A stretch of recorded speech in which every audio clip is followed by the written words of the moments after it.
Archie. Oh. He's a legend. Look at the two of us, we just smile as soon as we say his name there. Yeah. He is a wee legend, isn't he? Yeah. He's transformed our lives. That might we transform in his lives. He's gave us a focus. My name's Patricia Patterson, and I've been a shared lives carer full time since October last year, 2023. I'm Alistair. I've been caring with Patricia this same time, obviously. Yeah, it was just one of these things. We just had it was a whim more than anything. It wasn't a planned. This is what we're going to do next. It's just one of these. Let's have a look at that. And it was a weird situation how it came, but.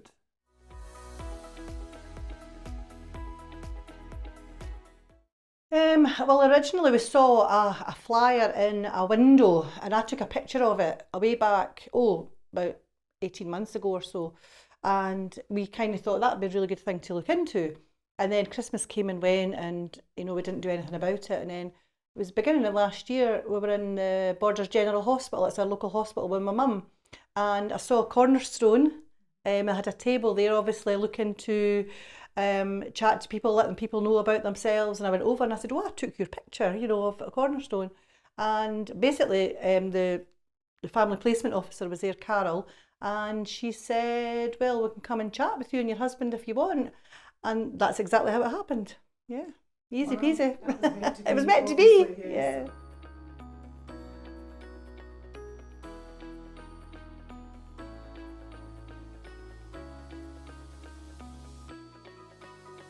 From my point of view, I would say it was a very in-depth process.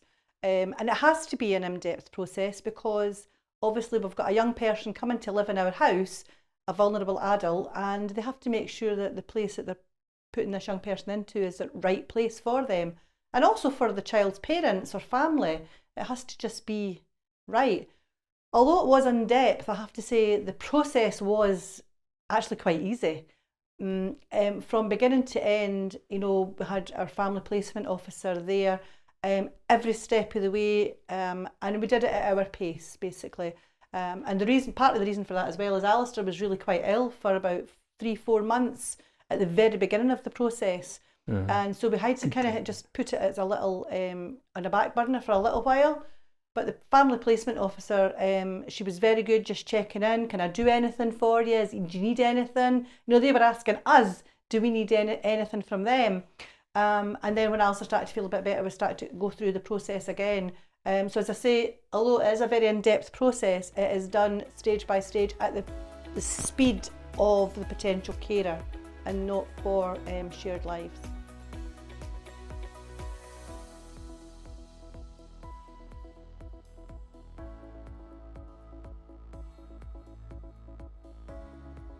Archie. Oh. He's a legend. Look at the two of us, we just smile as soon as we say his name there. Yeah. He is a wee legend, isn't he? Yeah. He's transformed our lives. That might we transform in his lives. He's gave us a focus. I mean, I just retired over a year come April, and I went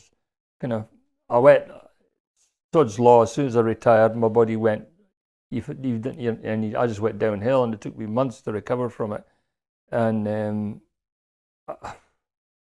after that, it's kind of like I was just like, what am I going to do? What am I going to do? And it was just kind of like we're just down the town, as you say. And it's just maybe look at foster care. I didn't think, naivety. I didn't realize what was involved in it. That's just all come because our house has always been a halfway house, for loads of people, So, but then when Carol came along, she explained it all, and he says, we've got somebody I think will be really compatible with you. And then I was like, wow.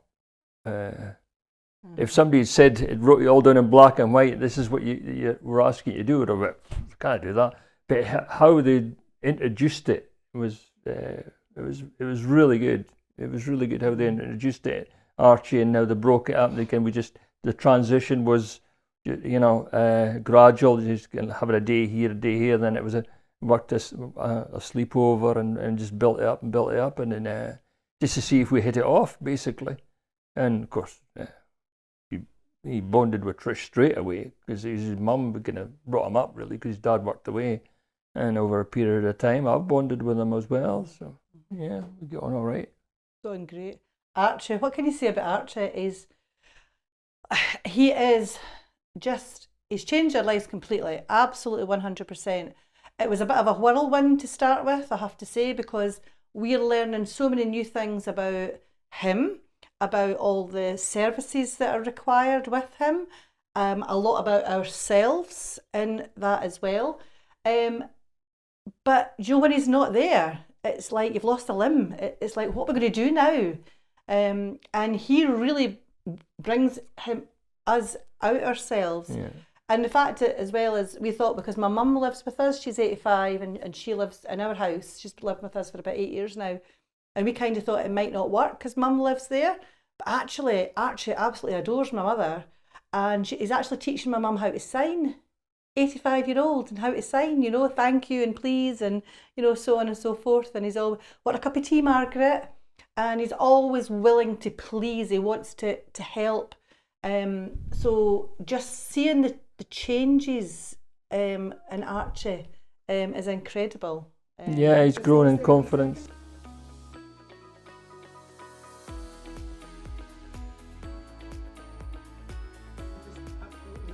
He seems to have, yeah. Just that transition and moving in there, it just was so easy. And the relationship that we've got with Archie's parents is incredible. We will work each other's diaries, for wanting a day out to go somewhere, or they definitely need a day for whatever, and we just work it between us. And Archie will say, I want to phone my mum, and I'll say, just go and phone your mum, and he blethers away to his mum, and then I end up speaking to Annabelle, and we have a big long chat about everything and anything, and he is, to see the small changes in him, he's moved from a home into a home, and we're obviously there to try and help him move on in his life to gain more confidence and structure and other things. And for him, a simple thing like taking a bus to the college, he absolutely adores it, and he's ready for the bus and he knows how to do it. And, there's a little bit more work still to do with him, but his enthusiasm about everything is amazing. Yeah. Oh, aye, it is totally. So you're seeing that must be very rewarding to see those small changes and to see his independence growing. Absolutely. And he did say that he says for me to say hello to the interviewer from Archie. That's what he said I had to say. So hello to the interviewer from Archie. He'll be delighted.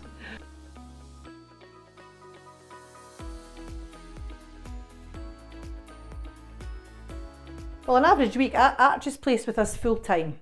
So he lives with us all full time, and he goes to college 3 days a week, Mondays, Tuesdays and Fridays. And he has his work placement on a Wednesday, and his day off is a Thursday. So obviously we assist him getting backwards and forwards to college. He goes to work placement, he's doing hospitality at college, he's absolutely loving it. And then in between times, he does go out. He has his youth groups, he has his swimming, he has his drama sessions, and he's placed with us full time, but it doesn't feel like full time because sometimes he'll just say, I want to go home this weekend, and he just phones his mum and his mum says, okay, just come home. So he's away home now, but I'll probably get a phone call tomorrow saying he wants to come back home to us again. So he just kind of goes backwards and forwards, Very flexible. Very flexible, absolutely, which is amazing. It's amazing. Mm-hmm. What do you think? He has a great affinity for coffees. I don't know what.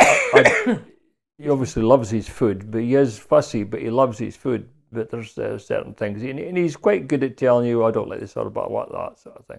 It's trying to get him, encouraging him to make healthy choices. He'd drink Pepsi till it's coming to his ears. So I said, no, that's not healthy, Archie. Try and. I use big words, but then I'll explain what that big word is. As you've got to try and moderate it a bit. You just got to try and not drink fizzy juice every day, and he gets that, because it's not good for you. And right. And healthy choices. And if I've made a chicken dish or something like that. Well, this is very healthy. So he recognises about, biscuits and a health, and a healthy meal sort of thing. So it's learning. It's trying to tap into Archie's world, basically. I've never had any experience like this in my life before, working with somebody with learning difficulties. So it's an education for me as well. I mean, Tricia's got a certain amount of background through her college degrees and everything, but this is a whole new ball game for me.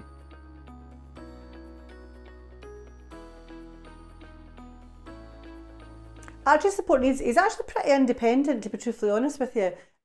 Simple things like, do you remember to brush your teeth, Archie? 2 minutes. Or, right, have you had your shower yet? Okay, maybe have your shower now before you're ready to go out. Or, things like making sure he picks he's a teenager. Towels are always on the floor, jammies are always on the floor, bed's never made, that kind of thing. And it's just to try and kind of just remind him to kind of do these things for himself. But support needs, I would say main support needs really are safety. Obviously stranger danger is a big thing for Archie. So being out and about, he thinks everybody's his friend. And I would say the majority of people are very friendly with him. But it's that, what is a friend? And the other thing really is safety on the roads. We're now working hard with them when we get to a road end now, that he stops and he looks and we don't cross until he says it's safe to cross. And so we're giving him more responsibilities, and he knows what to do, but sometimes it's the focus, because he gets so excited. Here's the bus coming and he gets himself so excited, and that focus maybe stops just for a minute or two. So it's trying to sort of bring him back into that focus of safety at that point. But really, other needs, it's pretty, wash your hands after the bathroom, But there's no specialist training you there's felt you nothing. needed to have to be able to support him. No, it's straightforward. Pretty much, yeah, which is great, good for us, Yeah, absolutely.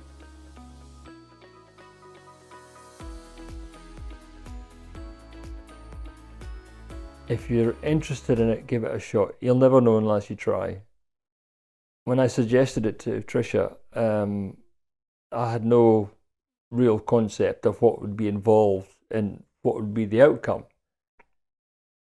But the outcome has been way beyond any expectations of how good it is, because it's a two-way street.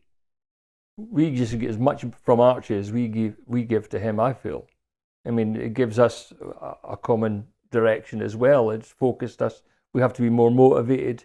We're not slipping into, I'm just going to have a lie in the day. I mean, Archie's up, as you say, he's up the crack of dawn, and he looks after himself till we get up, but he doesn't let us sleep in. He's at the door. You getting up yet?